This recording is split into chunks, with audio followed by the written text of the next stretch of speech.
Then the volume of the ark speaks of a global catastrophe. Oftentimes in children's books we see pictures of Noah's Ark that look something like this. But we've got to scratch this completely from our mind. Nothing could be farther from the truth. The Bible gives the dimensions of the ark. It was 1.5 football fields long, it was about 2/3 of a football field wide, and it was 4 stories tall. It had the capacity of about 560 railroad stock cars. And no boat, as far as we know, was built this big again until about 1860, although we have record of very large vessels built even before the time of Christ, after the flood. So this was a huge, huge boat.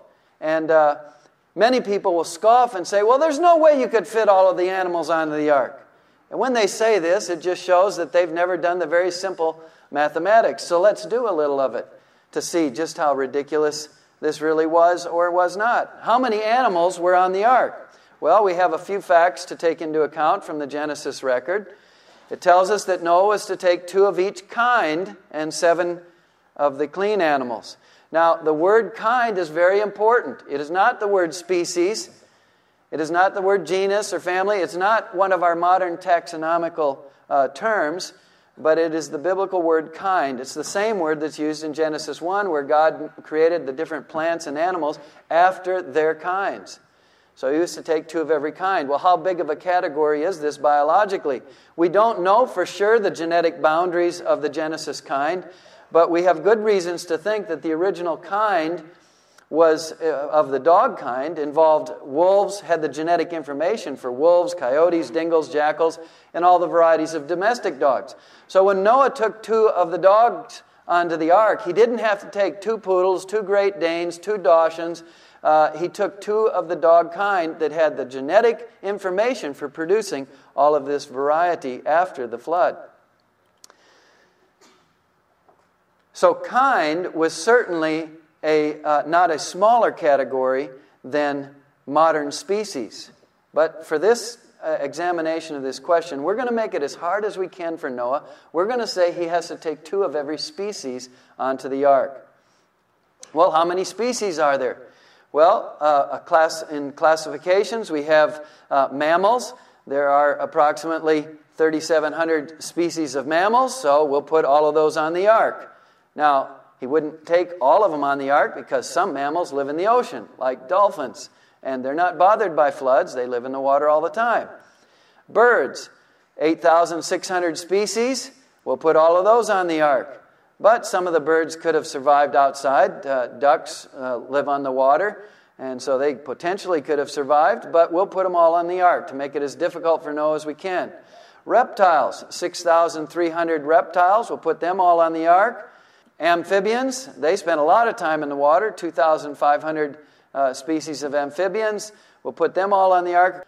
Then the rest of the animals all live in the ocean, or they could survive on floating vegetation or in egg form, and so they wouldn't go on the ark. Noah was not told to take any sea creatures on the ark for obvious reasons. So none of those get counted. Let's total them up then. Most of the creatures of the earth live in the ocean or can survive in water, but Noah would have had to take less than 21,000 creatures on the ark. And then we total that up then. We've got 21,000, 2 of each of those. That's 42,000. We'll throw in 7,800 clean animals. That's probably way more than he would have needed. I think there's probably less than 1,000 clean animals, kinds. But we'll make it as hard as we can for Noah. That's a total of 50,000 animals on the ark. Now remember, we're talking species. Kinds was probably a bigger biological category. Therefore, the number of kinds would be much less than 50,000. But we're making it as tough as we can for Noah. Could we fit all those animals on the ark? Well, the first thing we need to bear in mind is that the average size of animals is about the size of a sheep. Some animals, like giraffe or elephant, are much bigger than that, but a lot of animals are much smaller than a sheep. Then, what about the larger animals? Well, why did Noah take them on the ark? It was so that they could repopulate the earth after the flood. So Noah would not take the largest ones because the largest ones would also be the oldest. This would particularly have bearing related to dinosaurs. He would not take Grandma and Grandpa elephant on the ark because they wouldn't have reproductive potential after the flood. Take teenager elephant on the ark.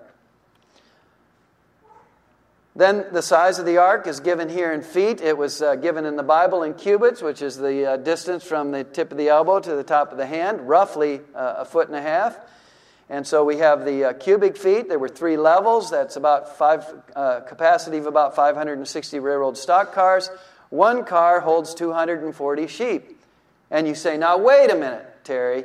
You're packing those in there pretty tight. Well, let's remember, this was a survival journey. This was not a Caribbean cruise where each sheep gets its own private bathroom and kitchenette.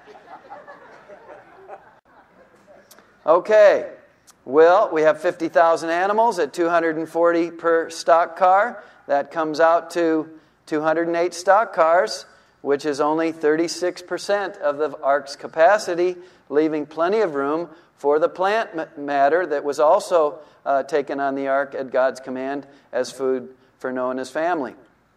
So there was plenty of room in the ark. And remember now, we're working with species. This is the worst case scenario. If kind was really a bigger genetic category than species, then the number of kinds on the ark was much less than 50,000. But then people still object and say, now wait a minute, you're not going to get those dinosaurs in the ark.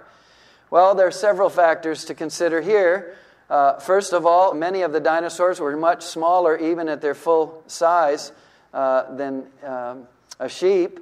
And then there's the fact that all of the large dinosaurs started out small. The largest dinosaur egg that we have found is about the size of an English rugby football. And so, again, he would not have taken the big ones. And then the evolutionists are notorious for multiplying the number of species. This happens not only in dinosaur research, but also in the study of human evolution. Almost every fossil find gets a new species name, named often after the person who found them. So these are probably a case of multiplying species where there's really no distinction. Again, we see this diversity among dogs, but they're all the dog kind. And here's an example of the Ceratopsia. This is probably all one kind, and this variation that we see here is actually less than the dog variation we saw in the previous diagram. So creation scientists believe there were probably only about 50 dinosaur kinds, and some of them were small.